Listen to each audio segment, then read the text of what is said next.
Es excelente estar con ustedes, hermanos, que se encuentran presentes en esta gran reunión de poseedores del sacerdocio. Creo que esta es la congregación más grande del sacerdocio que haya habido. Qué contraste con la ocasión que describió Wilford Woodruff, cuando todos los poseedores del sacerdocio del mundo se reunieron en una habitación en Kirtland, Ohio, para recibir instrucción del profeta José. Hemos oído excelentes consejos en esta ocasión y se los recomiendo. Al dirigirles este mensaje para terminar, me basaré con un poco de duda en las palabras de Alma. Es algo en lo que he pensado anteriormente, siguiendo la pauta de Alma que dijo, esta es mi gloria, que quizás sea un instrumento en las manos de Dios para conducir a algún alma al arrepentimiento. Con ese espíritu les hablaré esta noche. Lo que tengo que decir no es nuevo, pues ya he hablado al respecto. El número de septiembre de Liahona contiene un discurso que di hace unos años sobre este mismo tema. El hermano Oakes ha hecho referencia al asunto hoy. Si bien el asunto al que me refiero era un problema entonces, ahora es mucho más grave y se va volviendo cada vez peor. Es como una furiosa tempestad que destruye a personas y a familias y que aniquila totalmente lo que una vez fue sano y hermoso. Me refiero a la pornografía en todas sus manifestaciones. Lo hago por motivo de las cartas que recibo de esposas deshechas de dolor. Quisiera leer algunos fragmentos de una carta que recibí hace solo unos días, y lo hago con el consentimiento de quien la escribió.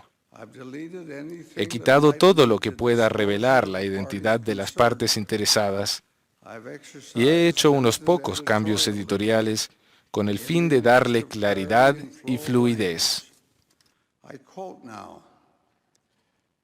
Dice así: estimado presidente Hinckley, hace poco falleció quien fuera mi esposo durante 35 años.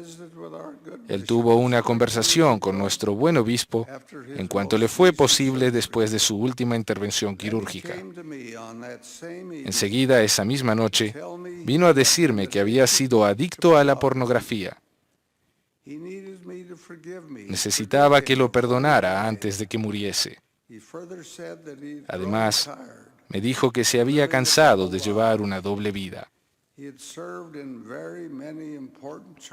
Había tenido muchos llamamientos importantes en la iglesia, pero sabiendo que se hallaba al mismo momento en las garras de otro amo. Me quedé atónita, lastimada, me sentí traicionada y atropellada. No me fue posible prometerle el perdón en aquel momento, pero le rogué me diese tiempo. Examiné mi vida matrimonial y comprendí que la pornografía había producido un efecto devastador en nuestro matrimonio desde el principio. Habíamos estado casados desde hacía solo un par de meses, cuando él llevó a casa una revista pornográfica. Me sentí tan agraviada y enojada que me encerré con llave en el auto. Durante muchos años de matrimonio, él fue muy cruel en sus exigencias. Yo nunca podía estar a la altura de lo que él quería. Me sentí profundamente abatida hasta el punto de llegar a una intensa depresión. Ahora comprendo que él me comparaba con la reina porno del momento. Una vez acudimos a un asesor y mi marido continuó destrozándome con sus críticas y su desdén hacia mí. Después de eso, yo ni pude sentarme a su lado en el coche y caminé por la ciudad durante horas, pensando en suicidarme. Pensé, ¿para qué seguir viviendo si esto es todo lo que mi compañero eterno siente por mí? Seguí adelante, pero me encerré en un casco protector. Viví por razones que no eran mi esposo y hallaba alegría en mis hijos. Y también en proyectos y logros que podía realizar por mi cuenta. Después de la confesión que me hizo poco antes de morir, y tras haberme tomado tiempo para examinar mi vida, le grité: ¿no te das cuenta de lo que has hecho? Y le dije que yo había llevado un corazón puro a nuestro matrimonio, que lo había conservado puro durante nuestra vida matrimonial y que pensaba conservarlo puro para siempre.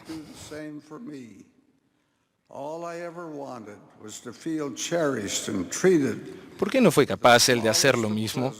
Todo lo que yo deseaba era sentirme apreciada y que me tratase con la más mínima cortesía, en lugar de que me tratara como una especie de esclava.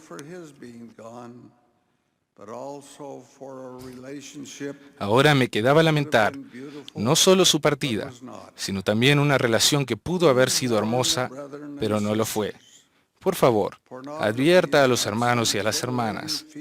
La pornografía no es un excitante festín visual, acompañado de una momentánea ráfaga de frenesí. Más bien, hiere el corazón y el alma de las personas hasta lo más profundo y destruye la relación que debe ser sagrada, lastimando hasta la médula a los que más se debe amar.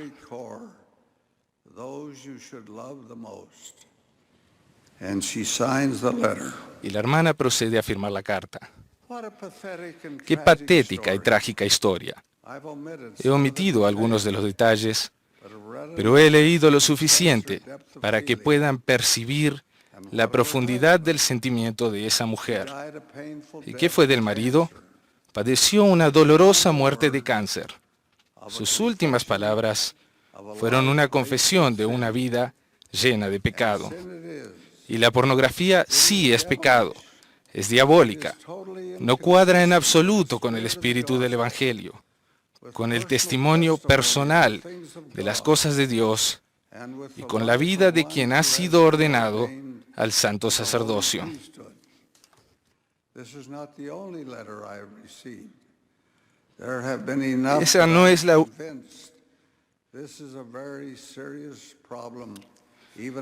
Esa no es la única carta de ese tenor que he recibido. Ha habido un número suficiente de ellas para convencerme de que es un problema serio, que surge de muchas fuentes y se expresa en una diversidad de formas. En la actualidad se ha incrementado por Internet, lo cual es accesible no solo a los adultos, sino también a la gente joven. Hace poco leí que la pornografía ha llegado a ser una industria de 57 mil millones de dólares en todo el mundo. 12 mil millones de estos los obtienen en Estados Unidos hombres malvados y conspiradores que buscan riquezas a costa de los crédulos y simples. Se dice que produce más ganancias en Estados Unidos que los ingresos combinados de todos los equipos profesionales de fútbol americano, béisbol y básquetbol, y que los ingresos combinados de las 3 empresas televisivas principales de este país. En el trabajo quita el tiempo y los talentos a los empleados. Lo siguiente es una cita. 20% de los varones admiten mirar pornografía en el trabajo. También el 13% de las mujeres. El 20% de los adultos admite tener adicción a lo sexual en Internet. Y eso es lo que admiten ellos, porque en realidad puede que el número sea mucho mayor. La Coalición Nacional de Protección del Niño y de la Familia indica que aproximadamente 40 millones de personas en Estados Unidos tienen actividades sexuales por Internet. A uno de cada 5 niños de 10 a 17 años se les ha solicitado relaciones sexuales por Internet. Y la cita prosigue. 3 millones de los que en septiembre del año 2000 visitaron sitios de Internet con contenido solo para adultos eran menores de 17 años. Los asuntos sexuales son el tema número 1 que se busca en Internet. Y hasta ahí va la cita. Podría continuar, pero también ustedes están al tanto de la gravedad del problema. Basta con decir que todos los que experimentan con ello se convierten en víctimas. Se explota a niños y se les perjudica gravemente la vida. La mente de los jóvenes se distorsiona con conceptos falsos. El ver pornografía de continuo lleva a una adicción de la que es casi imposible desprenderse. Los hombres, muchísimos de ellos, descubren que no pueden dejarla a un lado y consumen sus energías y sus intereses en una vana búsqueda de ese material vulgar y sórdido. Se da la excusa de que es difícil de evitar, de que está a la mano y de que no hay escapatoria posible. Imagínense que están en medio de una furiosa tempestad, que aúlla el viento y la nieve cae copiosamente. Nada pueden hacer para detenerla, pero sí pueden vestirse como es debido y buscar refugio, y la tempestad no surtirá ningún efecto en ustedes. Del mismo modo, aun cuando en Internet abunde tal material sucio, no tienen por qué verlo. Pueden retirarse al refugio del Evangelio y sus enseñanzas de limpieza, virtud y pureza de vida. Sé que hablo directa y claramente, y lo hago porque Internet ha hecho que la pornografía sea mucho más accesible, incluso añadiendo a lo que está a la venta en DVD y en video, a lo que se ve en la televisión y en los kioscos de revistas. Conduce a fantasías que destruyen el respeto de la persona por sí misma, así como a relaciones ilícitas, a frecuentes enfermedades y a actividades delictivas. Hermanos, podemos elevarnos por encima de esto. Cuando el Salvador enseñó a los de la multitud, les dijo: bienaventurados los de limpio corazón, porque ellos verán a Dios. ¿Se puede desear mayor bendición? El noble camino de la decencia, de la autodisciplina y del sano vivir es el camino de los varones, jóvenes y mayores, que poseen el sacerdocio de Dios. A los hombres jóvenes les pregunto, ¿se pueden imaginar a Juan el Bautista, que restauró el sacerdocio que ustedes poseen, ocupándose en una práctica como esa? Ustedes, los hombres mayores, ¿se pueden imaginar a Pedro, Santiago y Juan, apóstoles de nuestro Señor, haciendo semejante cosa? No, desde luego que no. Ahora bien, hermanos, ha llegado la hora de que cualquiera de nosotros que se ocupe en tales prácticas se retire del fango y abandone esa iniquidad y se asegure de acudir a Dios para vivir. No tenemos por qué ver revistas lascivas. No tenemos por qué leer libros llenos de obscenidades. No tenemos por qué ver programas televisivos que estén por debajo de las normas de la decencia. No tenemos por qué alquilar películas que muestren lo inmundo. No tenemos por qué ir a la computadora y entrar en juego con material pornográfico, el que se encuentra en Internet. Repito, podemos elevarnos por encima de eso. Tenemos que hacerlo, pues somos hombres del sacerdocio. Este es el don más sagrado y maravilloso. Es más valioso que toda la basura del mundo. Y perderá la eficacia de ese sacerdocio el que se ocupe en la práctica de buscar material pornográfico.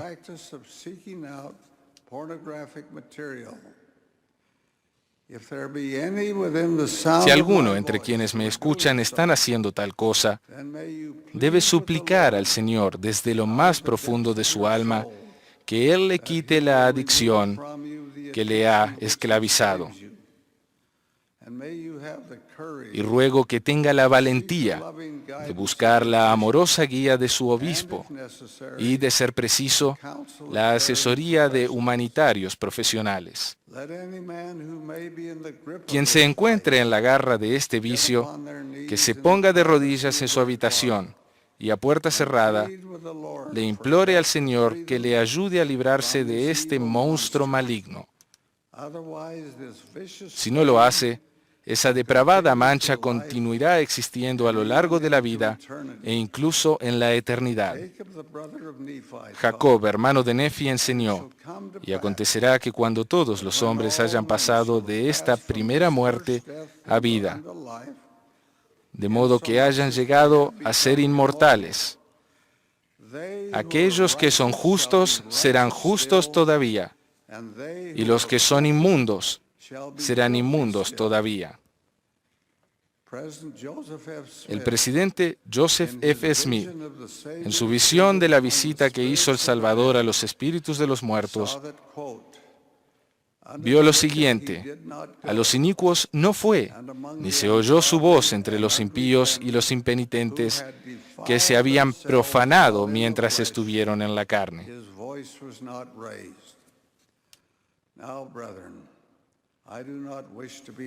Ahora bien, mis hermanos, no deseo ser negativo, pues soy optimista por naturaleza, pero en asuntos como este soy realista. Si hemos incurrido en tal comportamiento, esta es la hora de cambiar.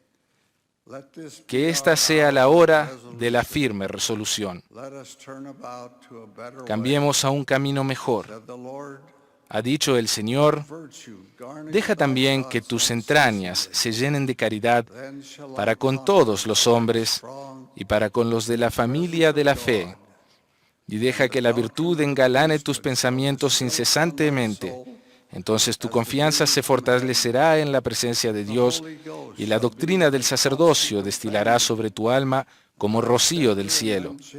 El Espíritu Santo será tu compañero constante, y tu cetro un cetro inmutable, de justicia y de verdad. Y tu dominio será un dominio eterno, y sin ser compelido, fluirá hacia ti para siempre, jamás. ¿Puede hombre alguno desear más? Esas celestiales bendiciones se prometen a los que andan por las sendas de la virtud ante el Señor y ante todas las personas. Cuán maravillosos son los caminos de nuestro Señor, cuán admirables sus promesas. Cuando seamos tentados, podremos reemplazar los pensamientos malignos con pensamientos del Señor y sus enseñanzas.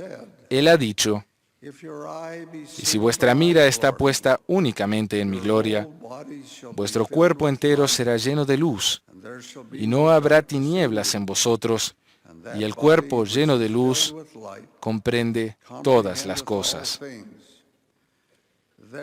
Por tanto, santificaos, para que vuestras mentes se enfoquen únicamente en Dios, y vendrán los días en que lo veréis, porque os descubrirá su faz.